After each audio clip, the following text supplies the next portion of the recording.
Hi. Good morning, Mr. Chen. Welcome to the interview of today. We are talking about the situation of the ADHD students.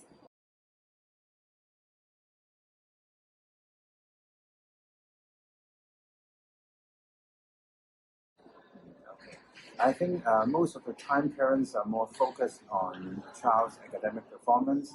So that trip, honestly, we were backpackers. So we just bring our backpack and then went there. So at that time, this is what I discovered my son. He could really handle or manage himself, and I mean in terms of take care of himself, like washing his clothes, cleaning his tableware, and then right, he was able to take his own backpack and then walk with me because we don't have it's not a luxury trip, so we didn't have our own car. We didn't live in a five-star resort, so we have to manage ourselves rather than being taken care by the others.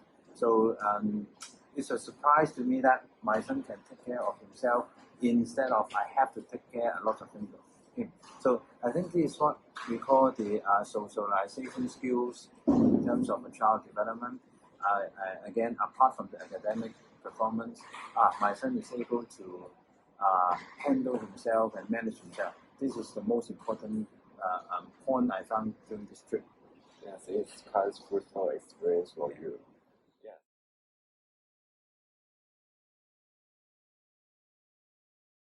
ADHD. Well, my son was diagnosed an ADHD patient at around 2016. Honestly, at that time, this was totally unacceptable to me. First of all, I didn't know much about ADHD at that time, and second of all, no parents would like someone telling him that your son got problem. So honestly, it's unacceptable to me at that time. However, I started to find out some information about ADHD, like reading books, navigating the internet to search more information. So what I found is that as long as I know more about what is ADHD, and then I can associate some of my son's behavior and the root cause of because most of them are related to the ADHD symptoms. Then I know what exactly it is, and then I know how to handle it.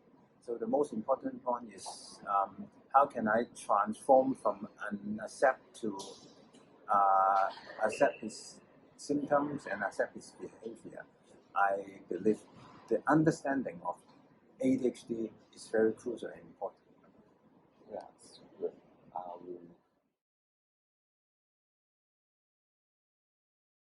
Their lives. Yeah, I won't say a discrimination or bully. What I would like to use the term is they don't quite understand their behavior, so they misunderstand his behavior. Like, for example, he one of his symptoms is he's not able to organize his things very well. So most of the time, or very high frequency, he will miss to bring something back to school. So in this case, like for example, he remembered to do all the homework, but he forgot to bring them to the school next day. So when he's in class, his classmate and teacher will like laugh at him, say, "Oh, you forgot again to bring," and then the teacher, "Oh, why you always forget?"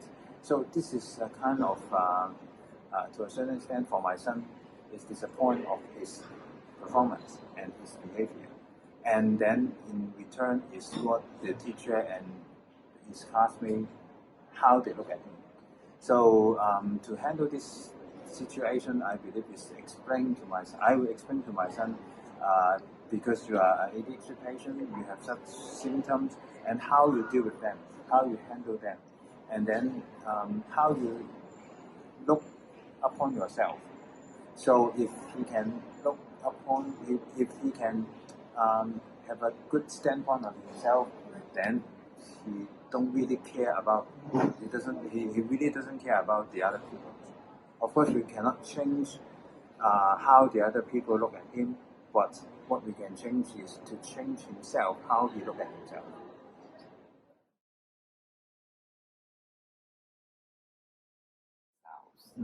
I would say from school-wise, it might not be adequate support.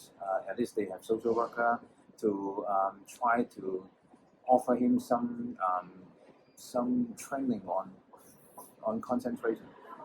But I believe it really depends on the teacher, whether the teacher understands well of the ADHD student or what we call the SCN student. If some of the teacher, they might spend extra time to understand more about SEN students, so they know how to deal with this kind of student. But it is not a must from my point of view.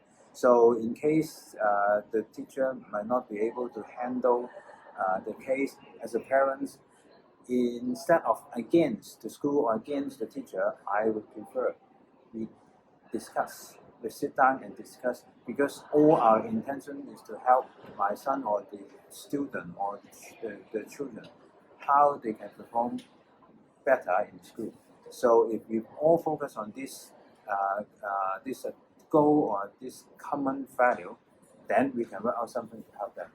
So the point is, I will encourage the other parent. We do not need to do something against school or argue with school. Instead, we can work with the teacher or work with the school, how we can provide a better environment or how we can do something different to the student.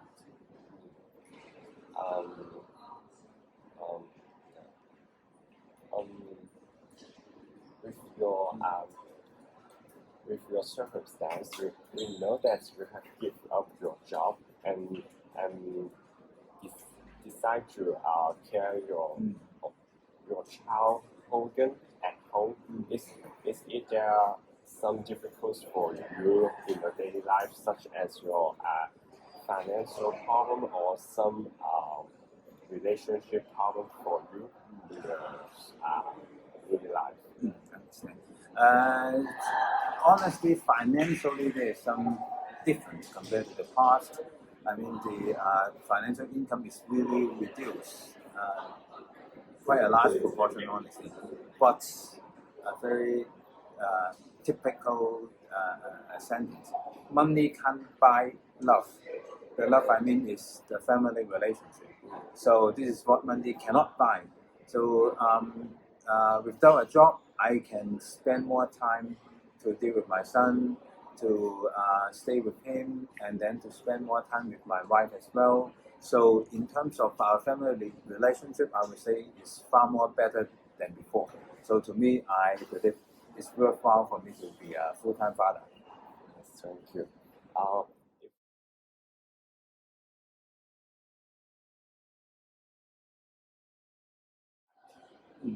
I think there are different levels the government can do it better. Like the education bill, in terms of the policy, I believe they can spend more resources on the school, how they can support the student. Honestly, in terms of the resources right now, definitely it's not enough. Then definitely they can spend more resources on the school to get on more related resources. The term related, I mean, is to understand how to handle the SEN students and then the parents. And on the other hand, the public education is very important. And that is what the government can do. It has a very large room to improve. Like,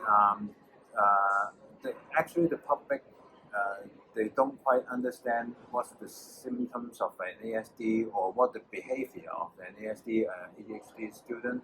So sometimes the some interaction between parents of different kind of parents will happen, and that causes a lot of problems. For example, some, like we can see some news like last or years ago, there's some mother in the MTR.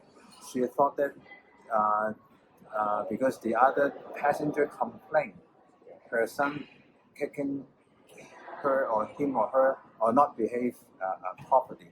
So this is a typical case that the public, they don't understand the symptoms or behavior of an ASD children, and then causing the mother very angry with the passenger there, and then suddenly make a mess in the MTR. So, however, if the public understand more about what is an ASD, then they will accept this kind of behavior, and then their reaction will not be like that. So back to the root cause, I believe the government can do it more for the education to the public. Yes, the education of the public is very important.